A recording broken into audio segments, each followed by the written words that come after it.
Raja Mansa Musa adalah penguasa Afrika Barat yang hidup pada abad ke-14. Ia adalah raja yang sangat kaya, sekaligus Muslim yang beriman. Jumlah kekayaan Musa, jika dihitung di masa kini sungguh luar biasa, sampai-sampai hampir mustahil untuk benar-benar memahami betapa kaya dan berkuasanya ia saat itu. Banyak sejarawan yang memperkirakan kekayaan Mansa Musa pada 2012, diperkirakan jumlah kekayaan Musa berada di angka 400 miliar atau sekitar 572 kuadriliun. Meskipun ditemukan angka perkiraan, namun sejarawan ekonomi satu suara bahwa kekayaannya tak mungkin dinominasi ke dalam angka. Mansa Musa adalah seorang raja yang hidup di tahun 2008 di 1907. Saking kayanya, jumlah hartanya tidak bisa digambarkan dengan apapun. Mansa Musa naik takhta menggantikan sang kakak, Mansa Abu Bakar yang memerintah kerajaan Mali hingga tahun 1312. Mansa Musa resmi bergelar raja setelah sang kakak memiliki rencana besar mengarungi Samudra Atlantik.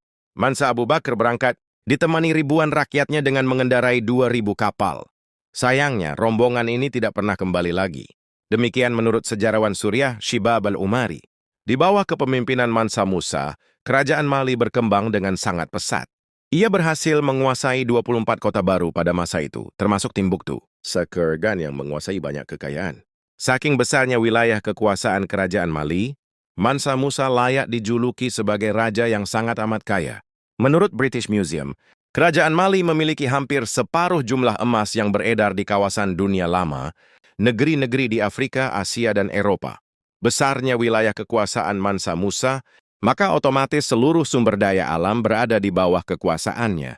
Kathleen Bickford Berzak, seorang spesialis seni Afrika di Blok Museum of Art di Universitas Northwestern mengatakan, pusat-pusat perdagangan besar yang menggunakan emas dan komoditas lain sebagai alat tukar juga berada di daerah kekuasaannya, dan ia, Mansa Musa, memperoleh kekayaannya dari aktivitas perdagangan tersebut.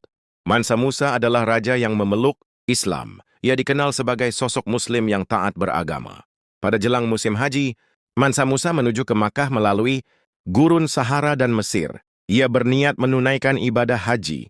Mansa Musa turut mengajak rakyatnya dalam perjalanan ini. Ia diketahui membawa rombongan yang terdiri dari 60.000 orang. Rombongan ini termasuk para pejabat kerajaan seperti hakim, pasukan tentara, pedagang, dan pada budak. Rombongan ini juga membawa unta sebagai tunggangan, ribuan sapi dan kambing sebagai bekal persediaan makanan. Puluhan ribu orang yang bergerak bersamaan ini sekilas tampak seperti sebuah kota yang sedang berjalan. Rombongan raja terkaya ini juga turut membawa banyak perhiasan dan harta berupa emas murni. Perjalanan Haji Mansa Musa melintasi Kairo. Di sini terjadi kisah penting yang kemudian tercatat dalam sejarah. Karena membawa perbekalan emas yang sangat banyak, Mansa Musa dengan gampang membagikan emas kepada warga Kairo. Mansa Musa dan rombongannya juga berbekal ratusan pon emas. Melansir Smart Asset, Twantawin. Budak Mansa Musa masing-masing membawa 4 pon emas, 80 unta yang masing-masing memikul 24 pon emas. 500 pelayan Musa yang berkuda, di depannya masing-masing juga membawa tongkat emas, seberat 10,5 pon. Setiap pengemis yang terlihat Mansa Musa memberikan sedekah sebatang emas. Ia juga membayar pedagang di bazar-bazar dengan harga lebih berupa emas. Selain itu, Mansa Musa memberikan sumbangan amal resmi ke Mesir, Mekah, dan Madinah yang masing-masing sebesar 1.250 pon emas. Hal itu membuat Mansa Musa dan rombongannya selalu menarik perhatian setiap penduduk dari wilayah yang mereka lewati dari Mali menuju ke Mekkah.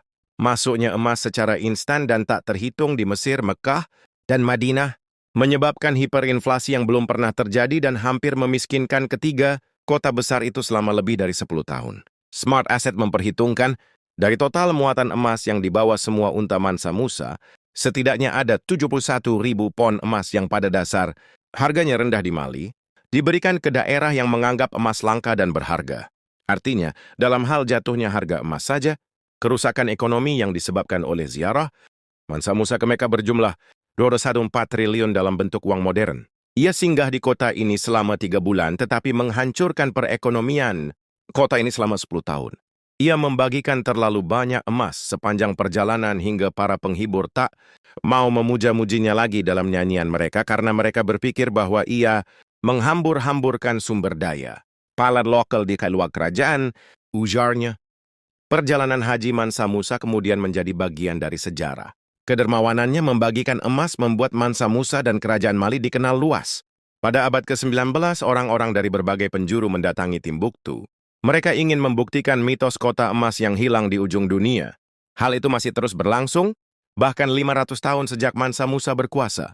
Mansa Musa kembali dari Mekah bersama sejumlah cendekiawan Islam, termasuk keturunan langsung Nabi Muhammad dan penulis puisi sekaligus arsitek Andalusia bernama Abu Ishaq Es-Saheli, yang dikenal sebagai perancang Masjid Jingguereber yang terkenal. Mansa Musa juga banyak berperan dalam bidang seni, sastra, dan pendidikan.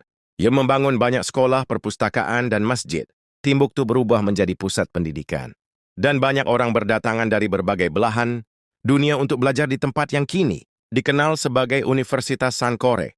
Mansa Musa dikabarkan meninggal dunia pada 1907 di usia 57 tahun.